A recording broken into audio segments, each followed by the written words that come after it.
Oh man, yellow is gone. We're going to get Cooper Flagg. Life is good as Jazz fans, or is it? Actually, I don't know if we're going to get Cooper Flagg. What's up, everyone? This is Boy Spence 17. Long time no see. I took about 2 months off because I did not watch a Jazz game for about 2 months. But here I am, celebrating the loss of the yellow jerseys by wearing a yellow jersey, and celebrating being the worst team in the NBA.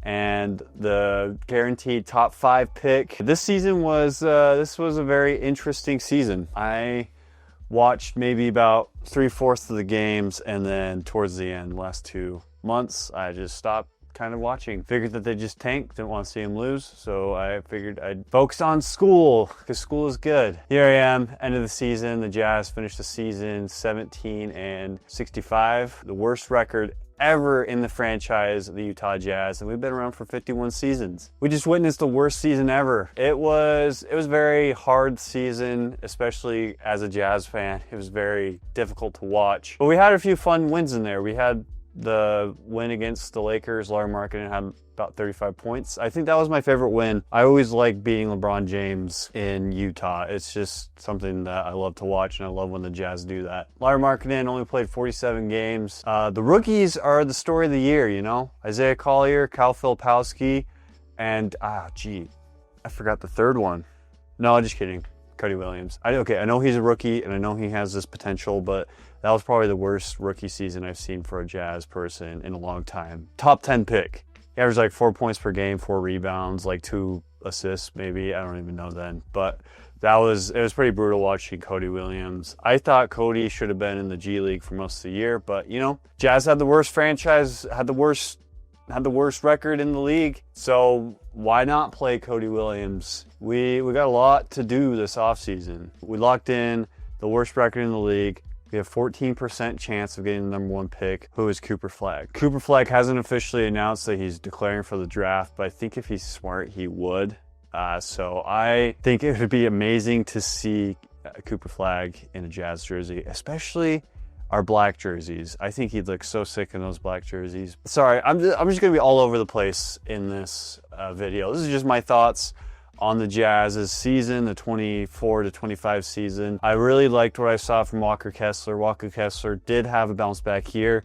He's up for extension eligibility on July 1st. He can sign an extension. Justin Zanuck said that he's going to be talking with him, his agent, to see. I expect us to see an extension on Kessler. I think it would be smart to keep Kessler. He's a great young asset. I know that he's in all these trade rumors and stuff, but I just think that he should be a Jazz man for a little bit longer. John Collins has a player option at the end of this year for $26 million. I expect he takes that, but we could maybe see him decline and find another home, getting like a 3-year, $50 million contract somewhere else, or $40 million, just to get more money. Lauri Markkanen had an okay season.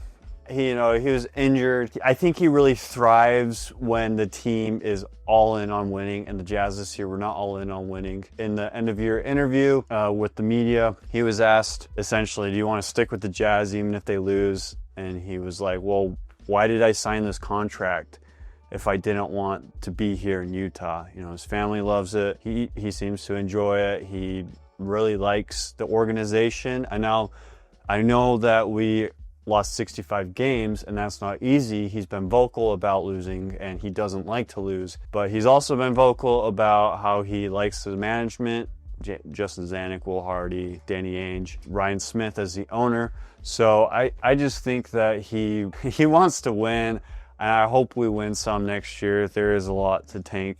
We might tank again next year. That's a conversation for a whole nother video. But I'm happy that we have an all-star caliber player on the Jazz who likes to be in Utah still, and is still, after a very bad losing season and his stats going down, it still expresses why he likes being in Utah and such. It's just refreshing to have something like that. So Lauri Markkanen, I hope that we see him in a Jazz jersey again next year, especially if we get the number 1 pick. If we get Cooper Flagg, that will be organizational game changer. Cooper Flagg played very well in March Madness. He made it to the Final Four.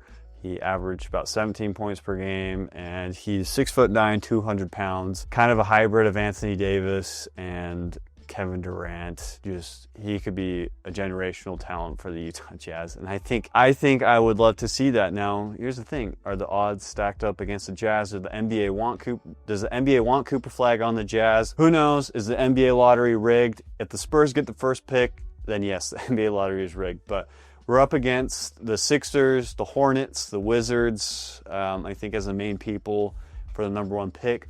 But we're guaranteed a top 5, and I will say the top 3 picks are pretty dang good people. Ace Bailey, Dylan Harper, they could be great assets for the Jazz to add. Next year as well, we got Cam Boozer. There's just a lot of youth for the Jazz in the future, and I'm excited about that. Do you think the Isaiah Collier, Lauri Markkanen, and Cooper Flagg combo, that would be fun to see, even if it's for half a season, if, you know, say they trade Lauri Markkanen. I don't think Lauri Markkanen likes to be traded very much. He expressed how it was a relief not knowing that he wasn't getting traded this past season. Yeah, overall, May 12th is a huge day.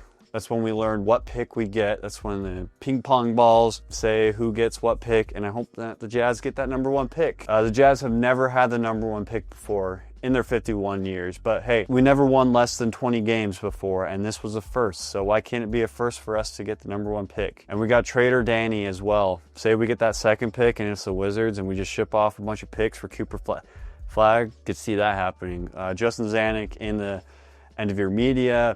I got the vibe that he was saying that we have the assets we need to move up in this draft. So we could be seeing that. I think they're so head on Cooper Flagg. I want to know if say they get the 4th pick, do you think they're eager enough to move to the 3rd pick to get Bailey or Dylan Harper? They don't really talk to us very much, so I take what I can get. Yeah, very excited for some. I think Summer League will be good. We'll actually see the Jazz probably win some games, especially if we have Cooper Flagg. It seems like these number 1 overall picks, like Wemby and stuff, they play like 1 game in the Summer League, and then they're like, nope, we're shutting you down. We don't want you injured. NBA playoffs are well underway. Let's go Jazz. Sorry, I don't think you'll see this yellow jersey again in a video, because I just wanted to wear it kind of as my expression of embarrassment for tanking, I guess. From now on, we're purple, white, black, blue. That's the mountain basketball, baby. We're done with this yellow stuff.